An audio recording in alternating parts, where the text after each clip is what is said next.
I'm your host, Drexelma, and I want to welcome you to Where Does RTS Art Comes from uh, Immortal Gates of Pyre artist panel powered by the awesome people at SunSpear Games. Before we start, I want all of you in the audience right now to think of a piece of art that gives you a positive memory. It doesn't have to be RTS, but if it does, that'd be really good too. All right. This is mine. This piece of art here is mine. What you're going to be seeing on the screen is the loading screen for StarCraft Brood War. For me, this screen meant my parents are finally off the phone so that I could use my dial-up internet. It meant that I could finally find out what happened to Kerrigan. And it meant I can finally chat with my friends and clanmates. Now, I want you to think of a piece of art that has a negative emotion. And this is mine. This is the lost screen for Warcraft 3. This meant frustration on not healing my hero, the Death Knight, fast enough. And it meant anxiousness to review my replay. But it also meant sadness for letting down my clanmates in our clan war. Let us know in the chat, positive or negative, a piece of art that has similar feelings for you. Because we are currently in a new timeline for RTS. New titles are coming out. And they're all vying to be the next great RTS. But something I want you to we don't consider is a part of that battle is how game art and the style makes us feel.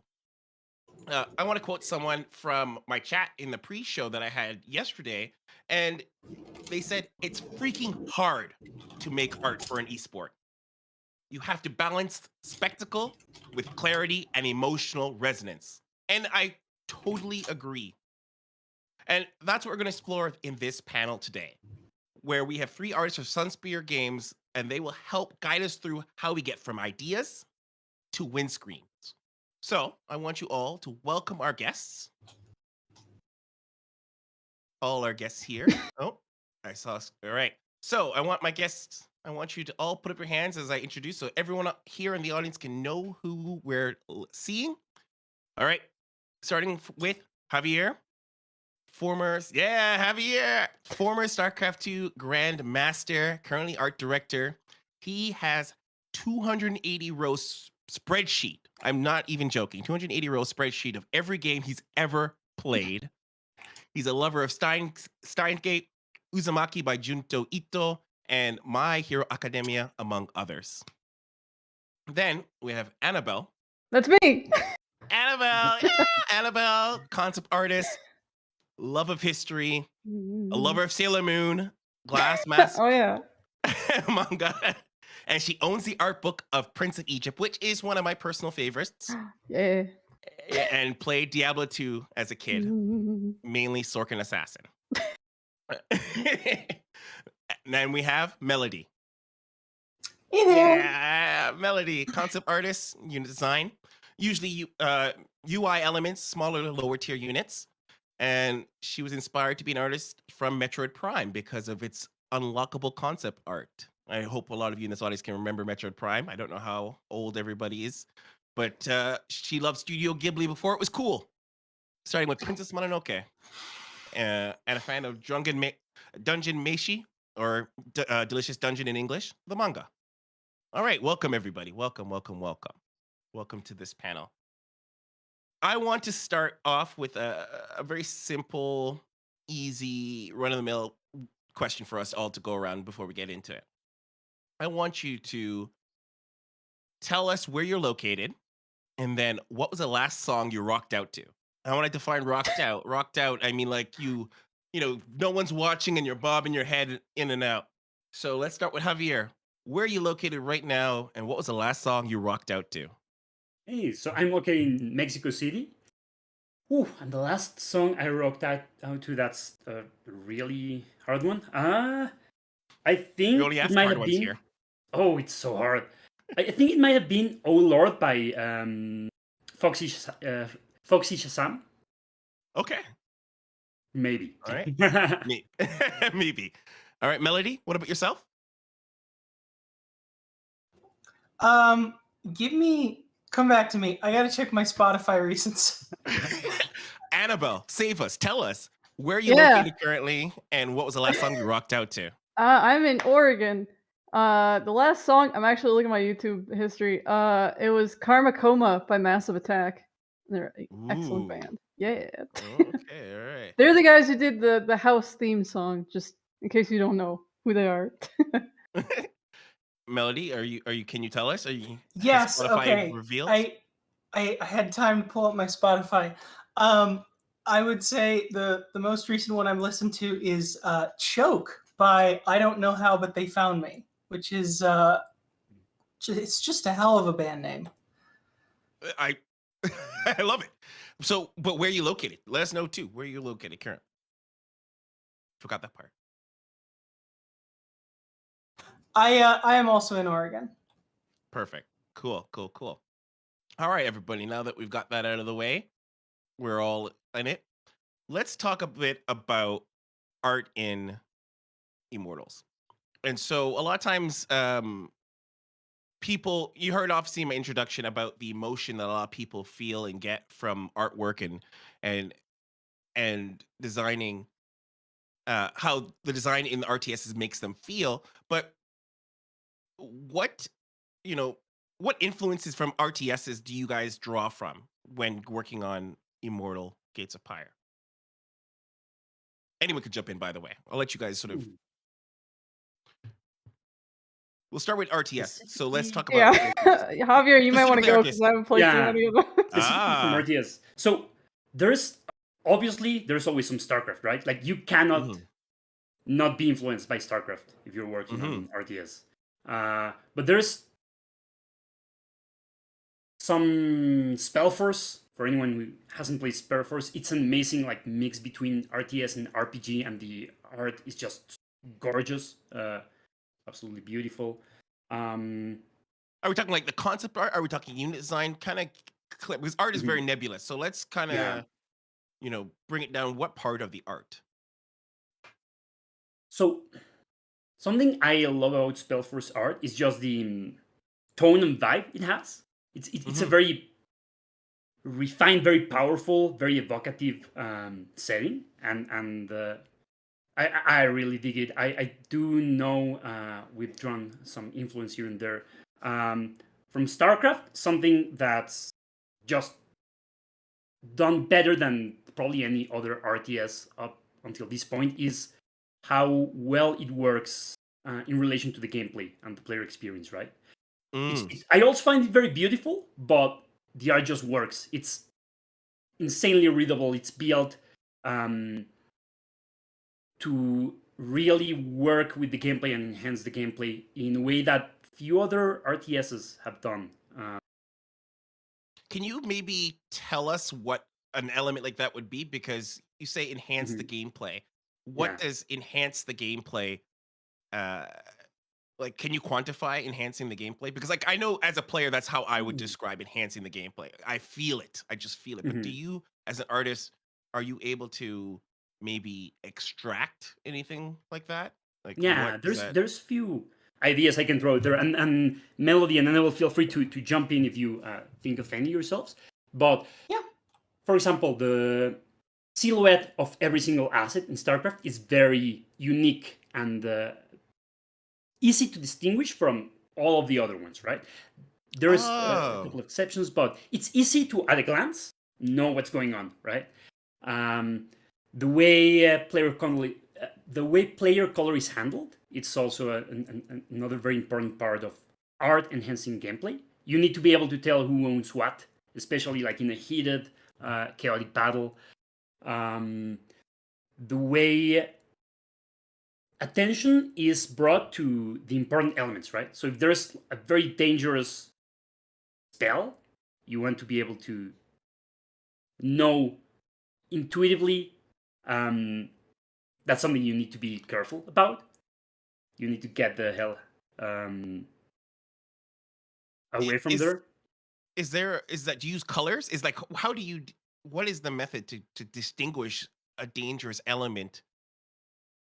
Is it colors? Is it depth? Like, what are the techniques that you use to help let the player know at a glance and to be aware cognitively that something Mhm. is something they should be drawing their attention? Uh, I can weigh in on that because that's something that we yeah. deal a lot with in our concepts. The short answer is there's a lot of different options. Primarily, the best way that we find to make dangerous parts of units stick out is to make them bigger. Ooh. When you're working with weapons on a medieval or fantasy style RTS, you need to be sure that the weapons are sometimes the proportions can be a little goofy, but you need to make sure that they're visible from a distance, and that means swords need to be bigger, bows need to be enormous. If the character has a shield, it needs to be a huge tower shield. You can't hold back on that kind of stuff because that's the sort of thing that quickly defines the character's role in the game and makes them visible at a glance. Is that something that is that like a human element that humans identify big with dangerous? Like, like why bigger? Like, is it just visually so that we can see it amongst many things? Like, what does bigger really kind of signify for a player? Bigger signifies importance. It signifies that this is what you should look at. And if you make it more visible, then it's more likely that they're going to look at it to begin with. In terms of effect design, which is something that I've worked a lot on, that's also true. Things that are bigger and flashier are higher priority in your stack. So a great example of that is our spell Pillar from Heaven, which it used to be sort of the equivalent of the nuke from StarCraft 1 or StarCraft 2. Right. We've since turned it into sort of an all-range buff that has huge effect on the battlefield, but not quite as much destructive force. But that flashiness has stayed with the spell because it's still just as important. Is that someone agreed with us now back there? Yeah, he's does that mean you mentioned StarCraft 1? Does that mean that you had the opportunity to sort of see the effects of how it was done in an RTS like StarCraft 1 and then extrapolate on that for that spell? I believe Melody is frozen. Oh, okay. Well, well, there we go. So, in terms of like Annabelle, what about yourself in terms of any experience with spell designs and even making for the player to be aware? Well, I haven't designed. Well, no, I've done like designing like animations and like special effects for particular units, but Yes. Well, even for let's say for even animations wise yeah. and special effects. Well, one thing I want to say really quick before I dive into that is about the size thing. Is like, have you ever Yeah. played any of the Resident Evil games? I have yes, all. Okay. Yes. So like in the later games, whenever you're fighting a boss, they'll usually have some giant glowing thing on their body, like, oh, like shoot here. That's kind of what it's like in RTS too. Well, like in some respects, it's like Yeah. you gotta like draw importance to the thing. Like this thing will kill you. Like it's look at how brightly colored it is and like dangerous. But also too like on like some wild animals they have like really bright colors to show like, oh, they're venomous. I better not eat that.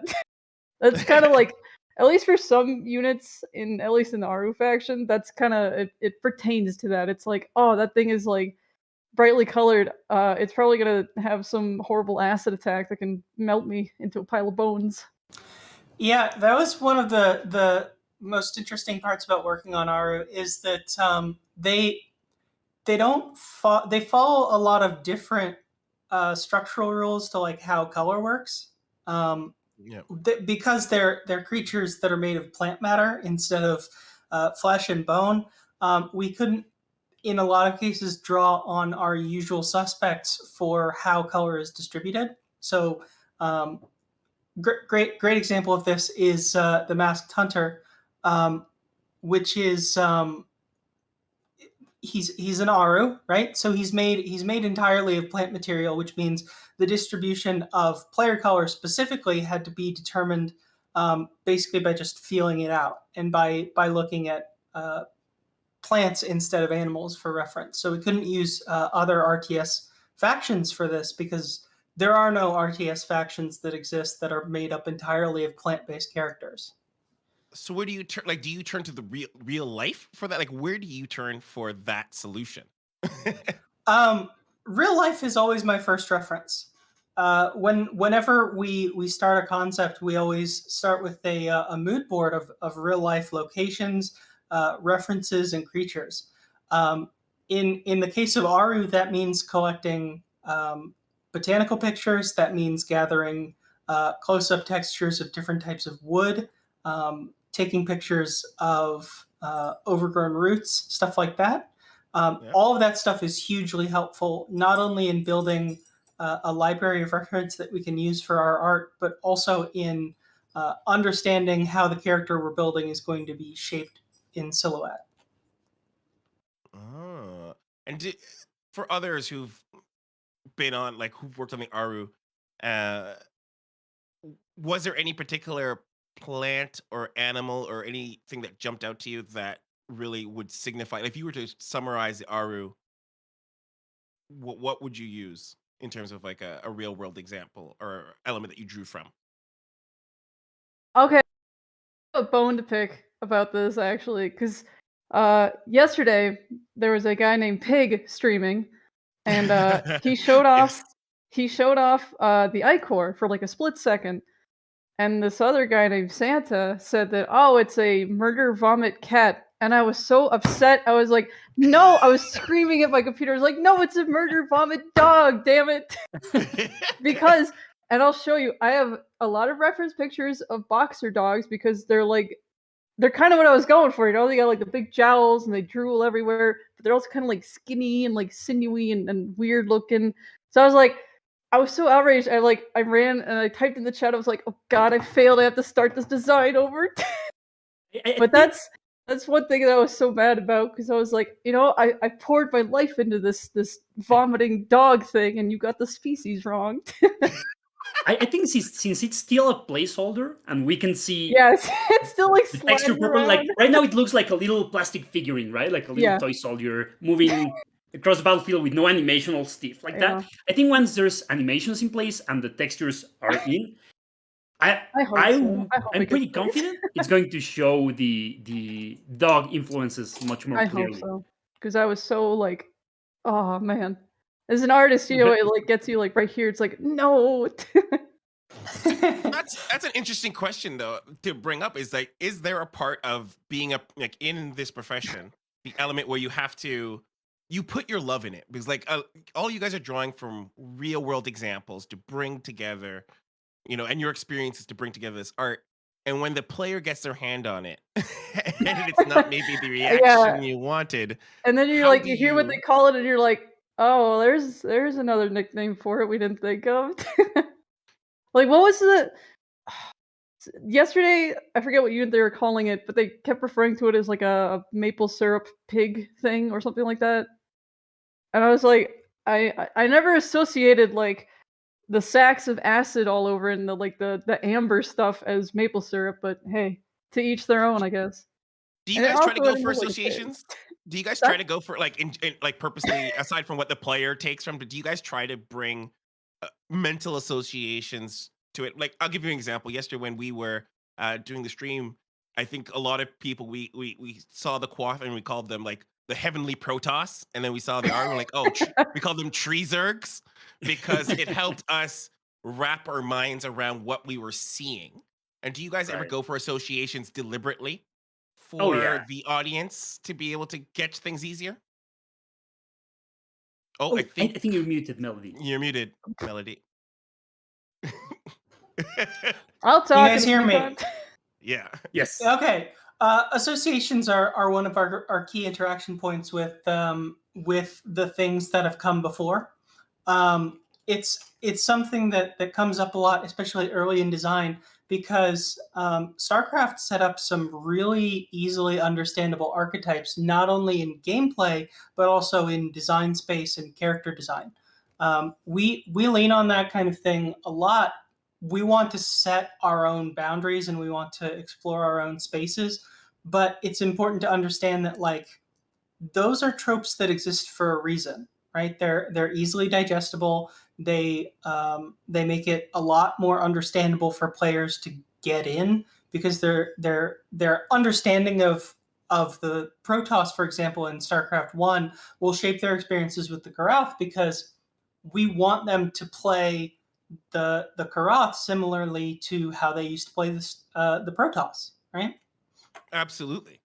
Like that was my mentality, and I even when we were talking to our audience, that was what I was hoping we could introduce is the idea that this is if you know the Protoss, this feels like a Protoss. If you know the Zerg, this kind of feels like a Zerg. And so to the point, and I want to pull this out to the floor. How do you? What methods do you do to strike the fine line between keeping close to what players know, but also forging your own visual identity? I'd say one of the biggest things is having your own references and influences outside of, for example, in this case, Produce and Zerg, right? Which, interestingly enough, by the way, just like a small funny thing, Aru plays much more like Terran. Gameplay wise, they're much closer to Terran. Although Really? visually, Okay. I clearly understand the comparison with Zerg. They're like creepy and eerie. But anyway, going back to your question, having your own references and your own voice and your own reason to your own goals for creating something, right? So having Yeah. clear gameplay ideas, what you want to communicate with visuals about gameplay, having cultural influences. For example, with Korad, some of our cultural, like real world cultural influences are the Persian empires, for example, Babylon or the Achaemenid Empire, the Byzantine Empire. So that Oh, already gives nice. some ideas that might take you away from known IPs, right? For Aru, some of our cultural influences are pre-Hispanic Mesoamerican cultures like the Mayan or the Aztec, a little bit of Celtic influences, and then the lore we have, like Creative has written like a couple encyclopedias worth of lore and have very solid world building. So that already gives Mhm. you a lot of different like foundations to build on that Mhm. will take you to very unique and distinct places. Does anyone else have anything else to kind of bring in? Because I'm wondering is do you anchor yourself somewhere and then uh sort of build off of it, or do you start from your unique place and draw inspiration from the familiar to kind of shape it? Is there a process towards that? I'm I'm mildly lucky and also kind of cursed in that I didn't really play a lot of StarCraft growing up. I played a bit, so like I know like I kind of remember some of the units like Zerg and Vulture and Marine and all that stuff. But for the most part, I just kind of go off of like uh like when I was designing like the Icor and the Red Seer and stuff for Aru, I just went like totally wild with like the Mayan stuff because I love the Mayan culture so much. So I was like pulling all these like pictures and like trying to look up stuff. I actually have this book my grandfather kind of co-wrote, and it's like called The Art of the Maya Scribe. And there's pictures in there of like illustrations from like like drinking vessels and whatnot and like clay pots and stuff. But it's like stuff I've never seen anywhere else or anything, and I really want to actually put some of those designs into units someday. You need But to it's like share some of those. yeah. There's like one guy that's like there's like an illustration of like a warrior, and he's got like a whole like dead vulture on his back, and it's so cool looking. I'll send it. Nice. Yeah, but it's like it's kind of stuff that people have either never seen before or they kind of like know a little bit about the Mayan. But if you pull something like that to them, they'll be like, "I've never seen anything like that. Like that looks cool as hell. I want to see more of that." So I feel like bringing in like history that people have either forgotten or maybe have never experienced before is like a great way to make something really stick out from all the other IPs. Mm. I can weigh in on my end. Yep. I can tell you that I'm a person who is constantly trying to appreciate the underappreciated. If there is something that I feel really hasn't shown up in the lexicon of tropes, I kind of want to push it in, right? One of my favorite things about working on Immortal is that we're exploring references that haven't been brought up in just about any RTS or any genre. You don't see a lot of Byzantine art in a lot of RTS. You don't see Mayan take the front and center appeal that we're looking for. Mm. When we gather references, I am constantly trying to find the stuff that no one's seen before, push it into the front, and make stuff as weird as possible. And then everybody who manages me has to push it back and say, "Melody, this is too weird. Can you calm it down a little bit?" So it's a valuable lesson on how much of art is kind of a push and pull between the artist and the team who works with them to manage expectations and to create the unit as it needs to exist in the game.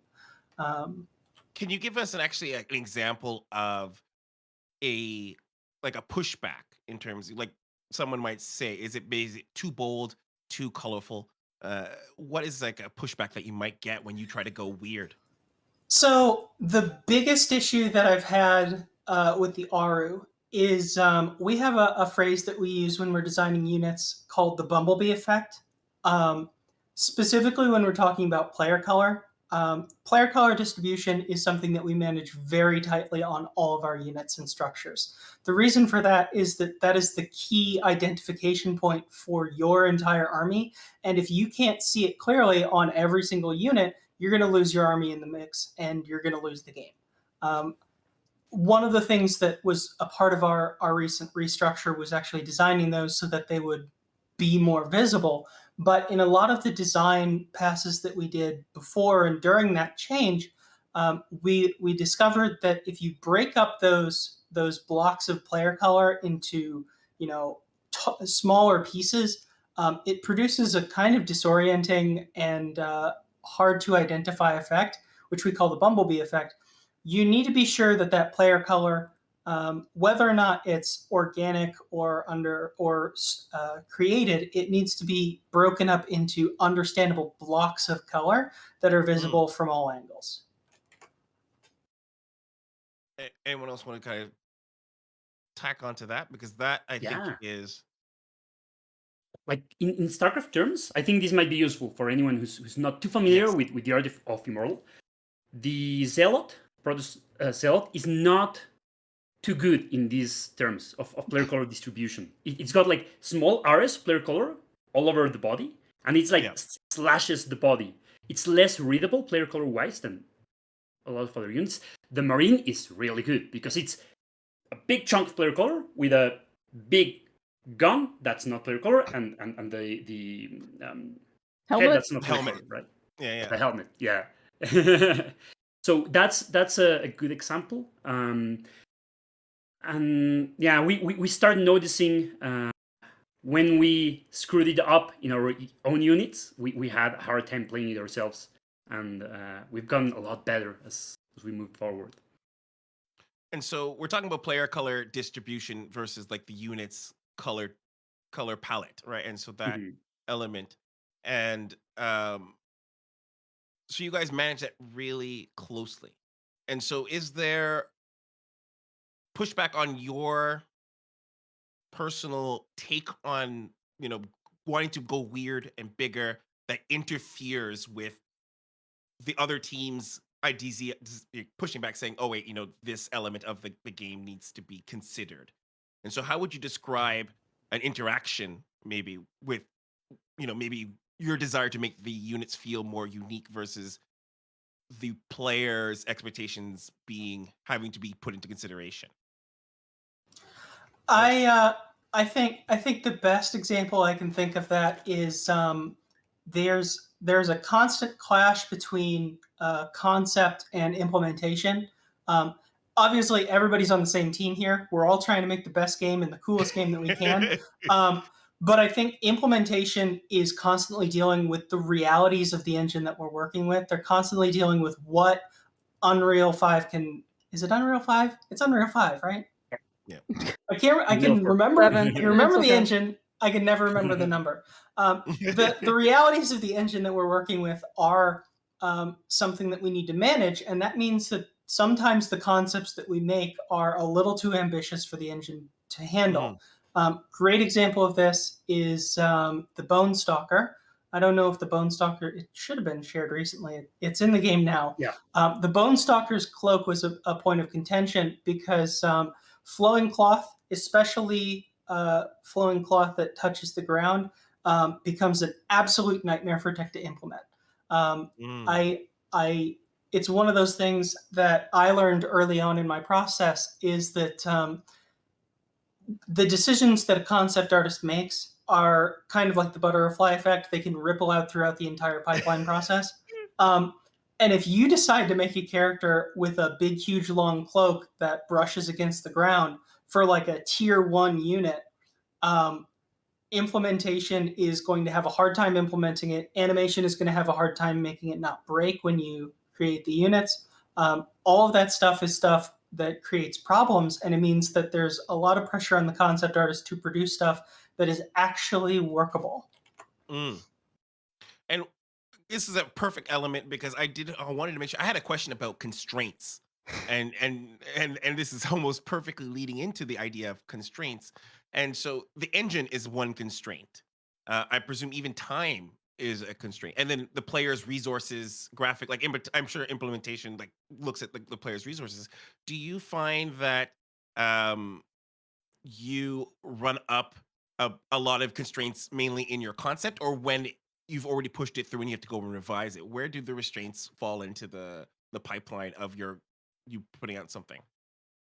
So usually we try to anticipate to everything as early as possible because it's where it's easiest and cheapest to tweak things and adjust things. And it's hard. It's really hard. Like concept art, really hard. I don't envy Melody and Natalie here because they need to like shoulder the weight of the whole pipeline while they're trying to make something cool and exciting and fun. And that's not easy. That's like a really hard juggling act. So we try to catch everything as early as possible. And Yeah. as I said now like a couple of times, it's really hard. You don't want to on one hand, you don't want to like assume something will be hard if you don't really know, right? Sometimes it's like, oh, this seems hard, and once you check with like the tech artist or the animator, they're like, oh no, that's easy, no problem. And sometimes you assume something could be easy and go smoothly, and they're like, oh god, like this is going to be a nightmare. Yeah, No. guilty. That was me. Sorry. Because that's what I'm thinking is because you as artists you want I'm sure you want to be creative and bold and you want to put your mark, and then there's elements that you don't want to artificially constrain your talent before or your concepts, your ideas before they get there. So I was curious, and I'm maybe some of our audiences might be curious where that fell in line. So now I want to kind of take an element of um a page from esports, and I know Javier, you're gonna probably have a ton of ton of elements here, but I'm positive concept even will be able to bring points, and even UI, especially UI design. How does the element of esports filter in to your work? Like obviously players are Oh, gonna play it, yeah. and there's obviously you're gonna think about campaign and co-op, but like the element that players can play this competitively on a big stage, even spectator friendly. These Right. elements, how does this filter into Ooh, your work? that's a hard one. That's a hard one. So UX UI, am absolutely not an expert. Our UX team are very thorough in how they approach this. But generally speaking, speaking about esports, I would say you cannot build something and make it an esport. It's something that happens if the factors are right and the ecosystem is right, and like you can make your product make your product put your product in the right place for it to become an esport. But I Oh, yeah. think we have seen with many examples of games that have launched, you can't really decide it's going to be an esport and have that happen. And you also need to design so designing for something to be an esport targets things for the most hardcore demographic you have, right? People that are Mhm. involved in esports, that's as hardcore as it gets.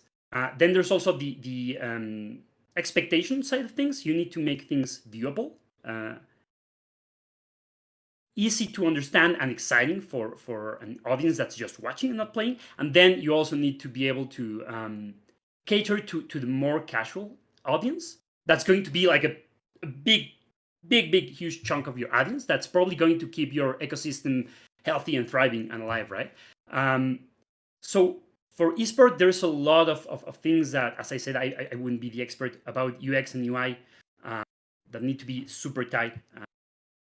You need to design with spectators in mind. So, for example, Immortal, we have the observer capabilities, and we have like a we have some special camera options. If you want to do some cool, more cinematic stuff, that's But exciting for even an if we're audience. going, even like yeah, because UX UI will be its own thing. And Melody, you did some UI elements. Is that correct? Yeah, I did. So there's a limit to what concept artists really have their fingers in. I try to make I try as much as possible to draw from the successful references that I know of. Great example of this when we were working on.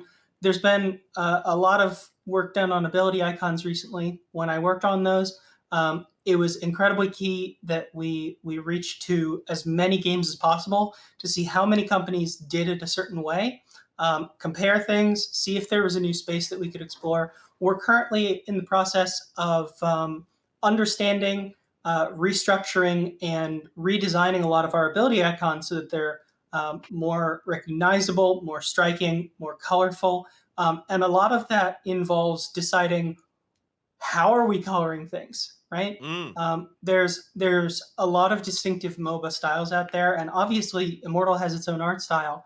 But in terms of structuring color, structuring light, how the action of each of these icons is directed, those are things that we can learn from successful games in the field, right? And when we're thinking of colors, and is there any game that comes to your mind that really strikes out as one that does the colors? You're smiling, so like, is there Yes. a game? So I can list off a few of the references that I've worked on literally Please. within the past week.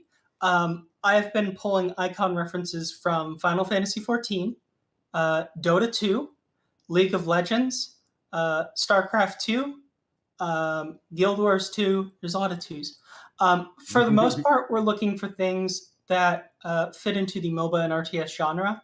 But I think one of the things that we've learned is that the real pioneers of icon design in a lot of spaces is MMOs. Final Oh, Fantasy XIV, World of Warcraft, Guild Wars 2, all of those tend to have very specific art styles because that's something that sells their world. And finding out how they explored that art style through icons is a great teaching tool for us when we create our own art style. that's actually really. I want to pause for a second. I want to say that's actually really exciting to hear the element to tell your world through your icons, because it's such an innocuous thing for people to think about. I personally take icons for granted. I I don't even think about it. But the idea that the icons actually sell the world, can you maybe highlight an, a specific element, like maybe light, darks, colors, like what elements of icons sell the story of the world to a player? So, in terms of obviously, there's a little bit of a limit to what icons can actually do for your story, right? Oh. Like you can't. We would all love to just be able to put out a picture of an ability and say this is our lore, but the thing that you need that's important to understand is design language that we establish in icons or in other places of the world can echo through other places of the game experience. Great example of this. The Eye of Aros is a design tool that we use a lot when we're designing Karathi units and structures. It's sort of a motif that repeats a lot. You can see it on the Magi, you can see it on the Reliquary. It's a recognizable icon for Karath and their devotion to their main creator, Aros.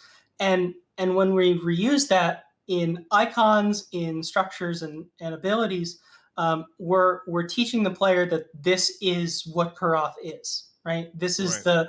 These are the shapes that you need to look for that sell Karath as something that exists. Shout out to Florin, by the way, who came up with that motif. Florin is her concept lead, and it's now all over crap. Wow, fantastic! And I love how the elements ripple. Use the word you use the word ripple, and I'm hoping maybe we can get some of the artwork on screen so that people can see, maybe get like a reference of how vibrant some of these elements will will kind of just reverberate throughout the rest of the game. And so, what? And I would like you all to kind of weigh in on this. In your area, what would you how would you just how would you what would you pinpoint is your messaging you're trying to get across to your player through your work? I think it depends on what faction you're working on. Obviously, if you're working on Karath, the idea that you're pushing is this is an empire that is terrifyingly strong, built on a cosmic power, and if you look hard enough, you can see the cracks starting to form. If you're looking at the Aru, you're seeing someone who is perfectly adapted to the cruel and sometimes violent world of Nuoth.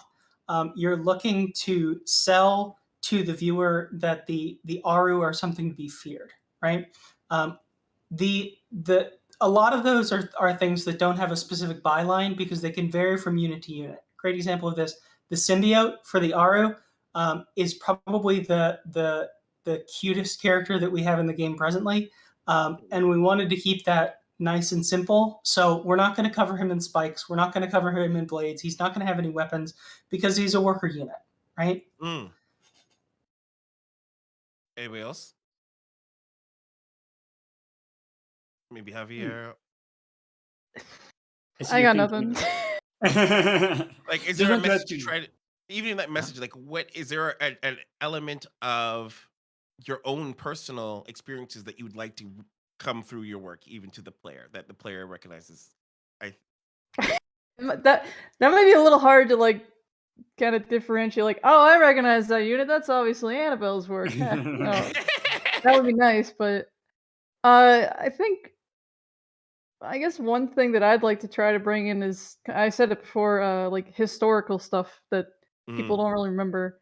Like it's cool that the factions we have so far are built upon kind of real world stuff that people either have heard about or never seen or they know everything about it. So like if you're designing like a Karath unit and yeah. somebody recognizes like, oh, they use like that kind of like motif from like a medieval, like depiction of, a god or something like that. People, it'll be cool. It's like people will be like, oh, I see what they did there. Like that's kind of like a little Yeah, secret yeah. message between me and the artist. I get it. Mhm. What, what about yourself, Javier? Anything? So yeah, like um, I personally try to not have like my own personality bleed too much through the art. Well, I don't usually do too much art myself, but I try not to have my personality bleed through the feedback I give to artists because Mm, I prefer the game to be like its own thing, and I think it's impossible to a certain extent, right? Like anything you do as an artist, what I believe, whether you want it or not, bleeds a little bit of your personality into it, which is kind of cool in a way. But I want to communicate the story of the world that creative has built for it as well as possible. I always try to have the art of the game be surprising in one way or another. Like, do you do you ever experience when you see like game art or any other form of art, when you see something that you know, but it's got like an extra something that makes you go, oh, like, that's freaking interesting. That's cool or that's cute. Like when it surprises you as a viewer, that's something as the audience of any piece of art, I always really enjoy, and it's something I always try to make the art of Immortal do. Uh, have that extra special bit of something that surprises you as a viewer. It's one of my favorite things. Uh, so yeah. well, anybody else? Anybody have that happen to them? Like Melody or Annabelle have like a piece of art that just kind of like surprises you? That just kind of like, Like, yeah, I do. I recently got Dragon's Dogma, And oh my god, I love that game to pieces. I've only been playing it for like 4 days or something, but I love how they did like all the armor design, all the clothing design, because it's like it's medieval, but it's got like their own kind of little twist on it. Like they like took like a jerkin or a tunic or something, but they kind of made it look like something you'd see maybe in the medieval world, but it's got like a nice little like fashionable twist on it, so it's not like, Mm. "Oh, it's really ugly, I don't wanna put that on." But I love how everything looks, like, they really did their research on it, and then they gave it their own little spin on it, and I love that. Oh, What about yourself, I Melody? I have a specific set of games that I keep coming back to more than anything else because I think their artistic identity is just so strong. Armello is one of them.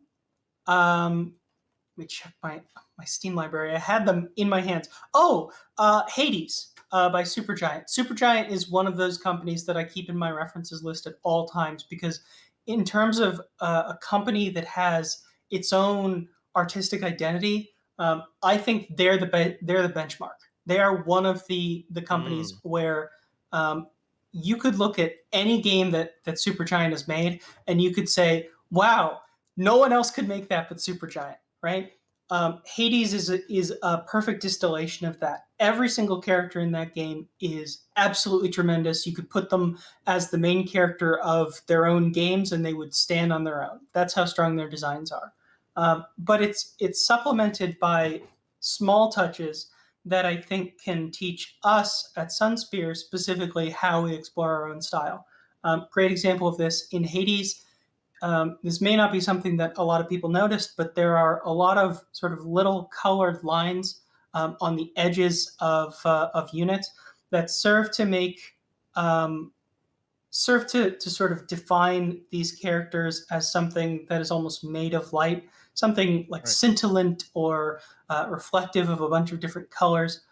When you see that in the gods of Hades, it makes you realize that you can apply small stylistic touches like that to your own work to create an artistic identity that functions in a unique way.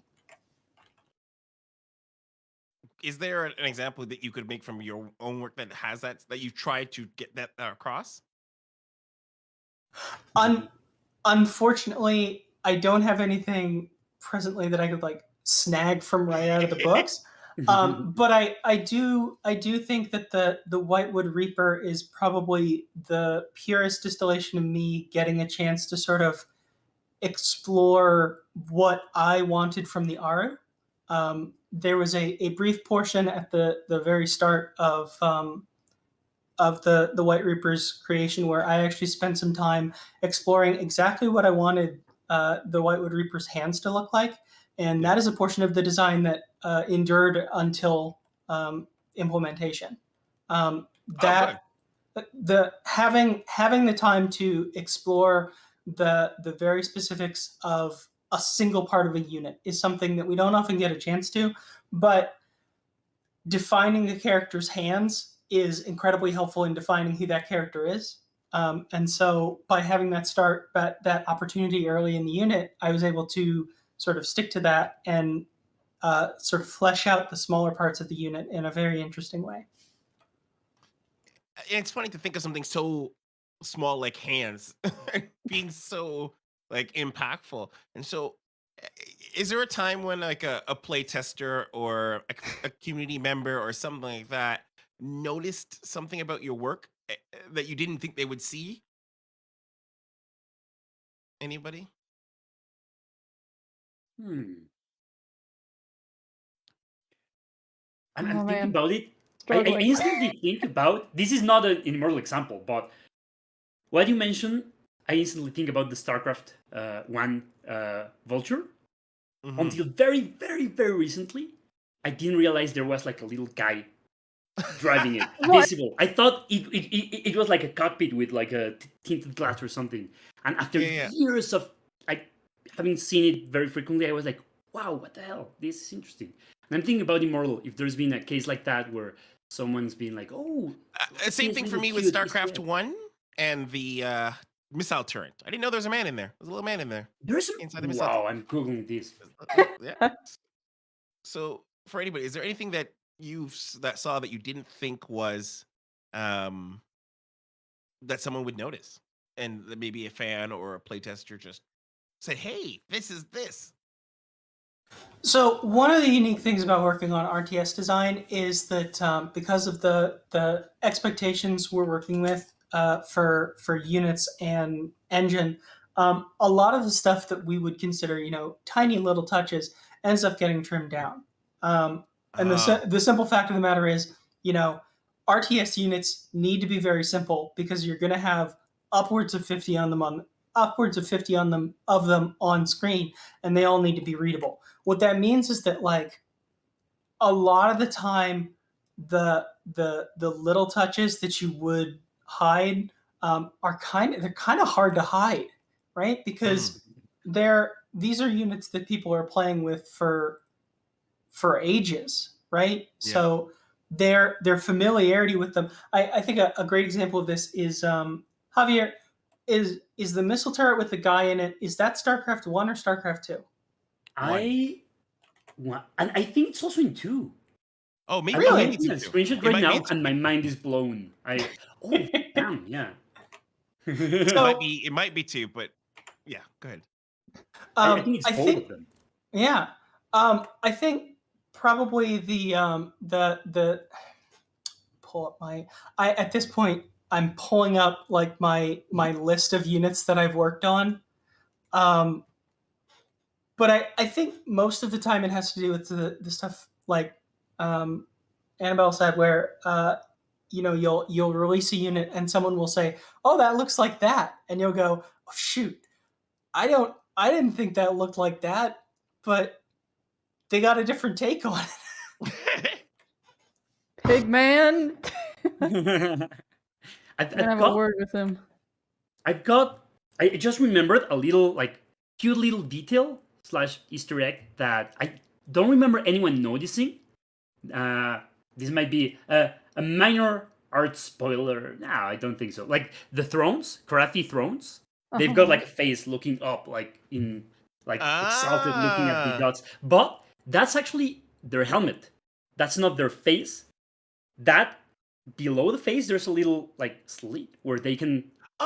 That would Oh. be where they would actually look through. That's a really cool detail that John Carpenter, uh, one of our artists, he concepted the throne, and Yeah. that blew my mind. I was like, that's so cool.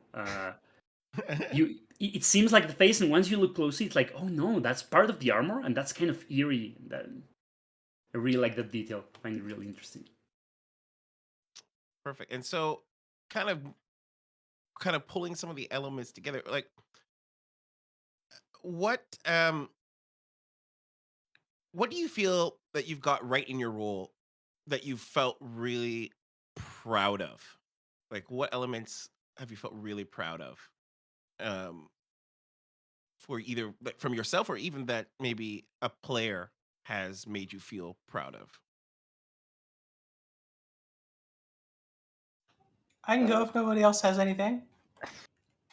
I'll say one Go for it. quick thing. I don't know if it's like the fact that I happened to design this thing, but I like that. I guess one of the tactics for Aru is spamming a lot of Icors and then like kind of Zerg rushing the enemy. And I like that. I like that it's like, oh man, the unit I designed happens to be the one that everybody spams. That's great. Nice. um, in terms of my own work, I am constantly looking for improvement.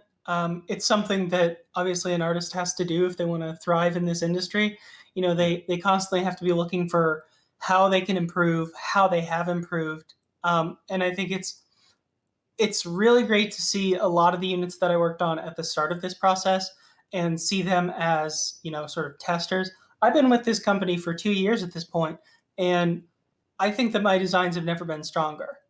Every single unit that I come up with is a way clearer distillation of the design philosophies that we've been trying to create. And I think that the best example of that, again, is either the White Reaper or the Whitewood Reaper, or or the Resonant, which is just recently wrapped up. It should be going into implementation soon. But sometimes, every now and again, you just get one that is kind of a slam dunk from step one. It's not implemented yet, but my favorite design that I've ever done for this company is the Ingot, which is the Joran worker unit. Every single person who has seen the Ingot internally has said that it looks tremendous, and they're super excited for it to be in the game. Perfect. I like it. I love it a lot. And so, actually, while we're still on this topic, I want, for especially people you in the audience and production, I want you to make sure you capture any of this. Is there an element of the game that you were able to, a detail that you thought that no one else would have noticed, but you noticed it? So, I want to see if anyone has been able to suss out, more details, or not even details, but like something that just came across as one way but looked like another. Because I feel like that is something that really sticks to people's minds well Yeah. after the game. Um, so we're getting close to the end, and one of the things I would like to say, and this is for anybody, is I want to put it out there too for our panelists and just even people in the audience, if we have any like future aspiring artists or game artists in the audience, is there a piece that you put out or something you put out and maybe put your effort into, but it didn't pan out? It didn't work. It didn't make it to the game, or it didn't, you thought maybe this was going to be the thing. This was something that you felt was necessary, but maybe it didn't go the way you want, maybe through feedback or maybe just not able to entertain. Could you give us an example of an item like that? I've got one. So I designed the Red Seer, and that was the first thing I ever designed. And this was kind of like a little while ago when when the art team and the animation team didn't really talk as much as they should have, as much as we do now, rather.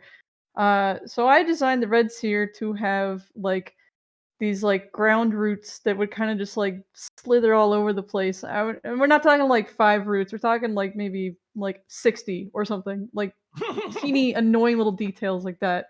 And then she was also gonna have like vines for hair and stuff, and they'd be like whipping around, and they'd have like flowers on them, like a lot of stuff like that. And I think that's one of the pieces of art I submitted for this. Uh, so that was all going to be on this one unit in the game that people were going to have maybe 3 or 4 of. And then it came to pass that the animation team said that's like impossible. So we're gonna have to compromise just a little bit. So we had to give her a haircut. She got that big, nice flower hair now, which is I think it actually looks way better. But so we had to do that. We had to cut the roots. So now she's got like 8 or 10 roots, kind of like go in and out of the ground, and like she's just kind of like slithering along. So that was one thing I was like, at the time I was like really gutted by, but looking back, I'm like, that was a stupid thing I designed. I should have talked to the animation team, and now we do. So that's good. That's better. There you go. Melody Javier. Wait, can you guys hear me? I Yeah. I pushed to talk, but it's been acting up this morning, so I want to be sure. I think the best example I have of this, of a unit, and obviously this is my own personal opinion, of a unit that I would love to redo if I could, is the Ethermaw. Um, I think it's a nice, strong design. It's clearly Aru. It's clearly identifiable. It's very clearly carnivorous. But I would love to add just a couple more pieces of Aru flair.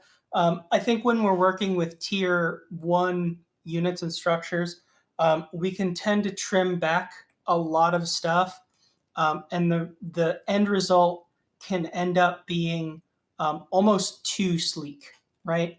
Mm. The thing about the Ethermaw is I just want like 1 or 2 added fun little complications, maybe like a bone crown, or just something that says this is not just a carnivorous plant. This is an Aru carnivorous plant.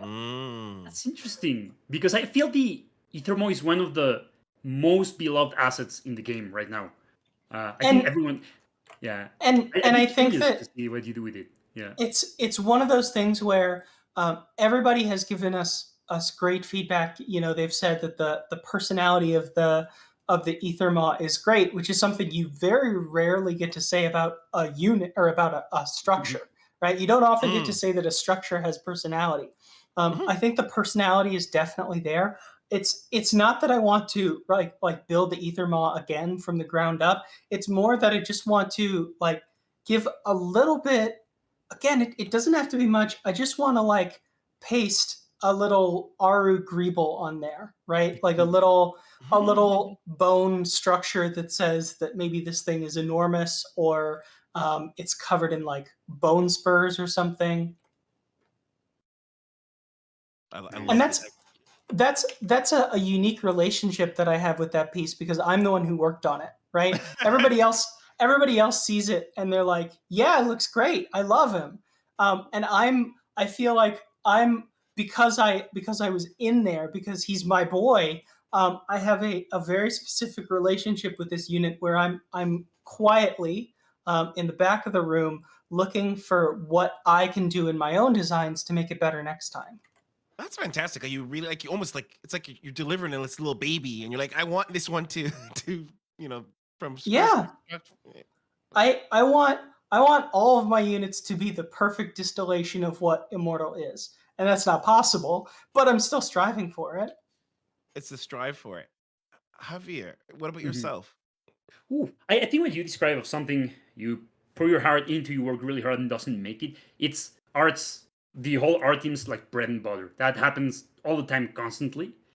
I can think of a few things I did myself.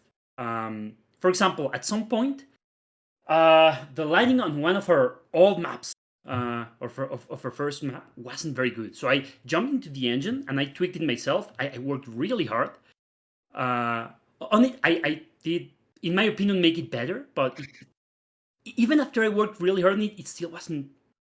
It still wasn't cutting it, And you need to deal with the reality, right? Like people weren't reacting as well to it as I hoped. And then I had to take like a really harsh look and be like, oh damn, I maybe I failed. And then Ignis, our tech artist, just jumped in there a few months later, did his thing, and it was beautiful. Like he just made such a better work than I could ever have done.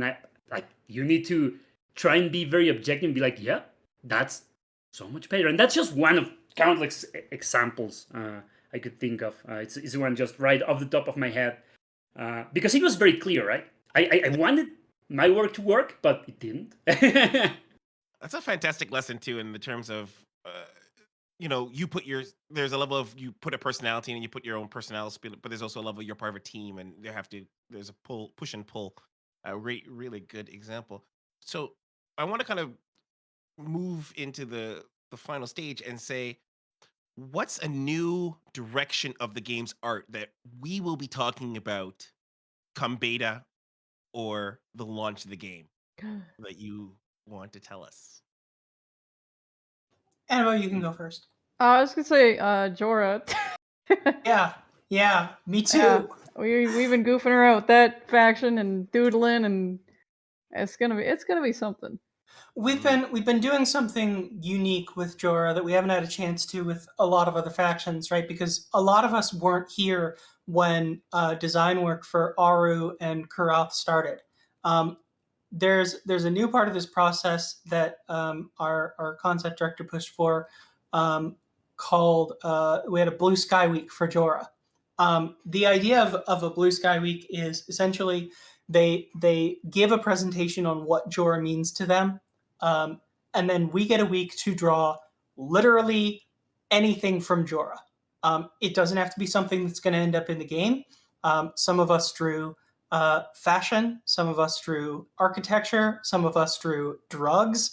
We're looking when we have a blue sky week, what we're looking to do is feel out specifically what our identity of Jorah in our own minds is, and then at the end of that week, the direction team will go through. They'll take a look at everything and they'll say, your idea of Jorah as it exists now needs to change in the following ways, right? You need to change, this part of your designs really works. We're going to keep that design sensibility. This one might not fit, so we're just going to, give a gentle cross out and say maybe do this next time. What that does is at the start of every faction, there's sort of a disconnect between what the artist thinks the faction is and what creative thinks the faction is.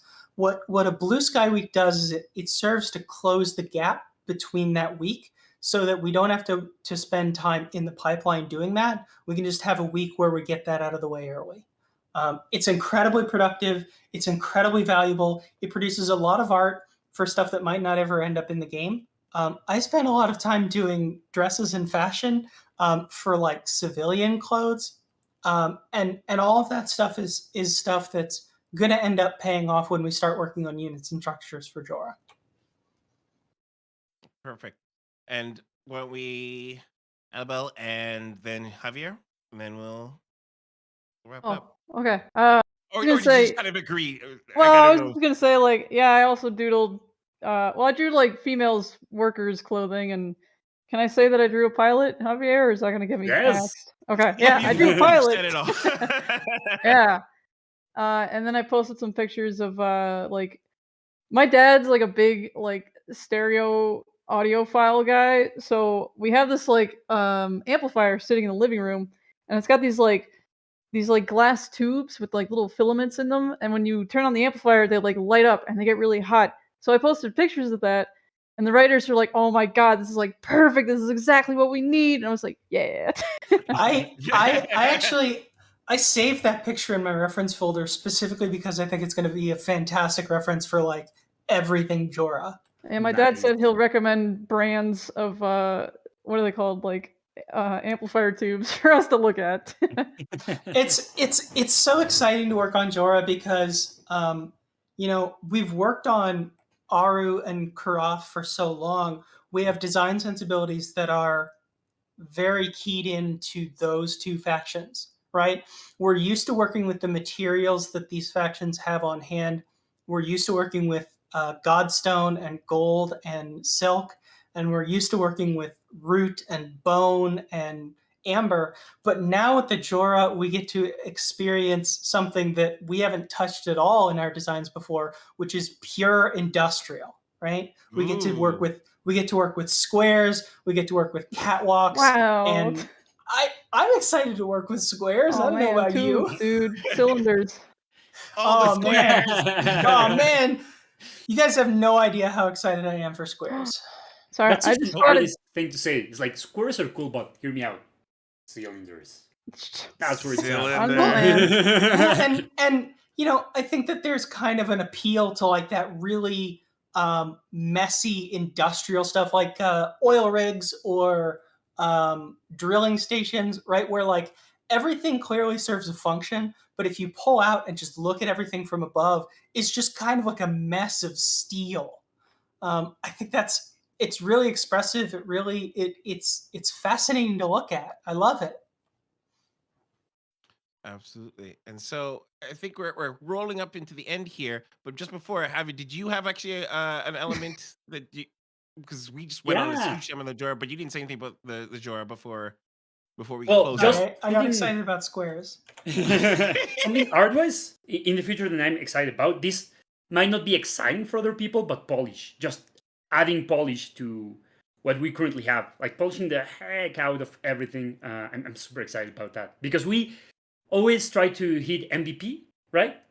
Something that's good enough, and then we can build more and more content. Okay, But God, that makes sense. I want to polish the hell out of everything so hard. I'm really excited about that.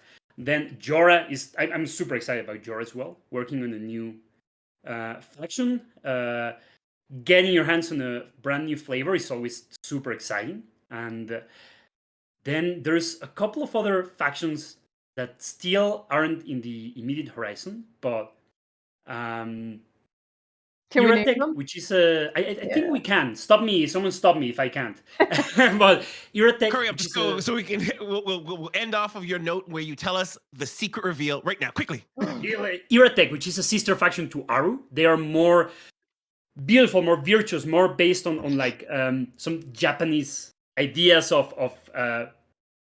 finding beauty in everything. But they're also like insanely badass. And then her Lesh, which is like a more cosmic horror kind of very, very disturbing, very eerie, very cool and creepy faction. And yeah, that's all I'll say. And so that's it. And so those are a lot of cool stuff for everybody. I love when you said Japanese, my ears like perked up. I was like, yes, please, Japanese. Weeb. Absolutely. You got the weeb host here.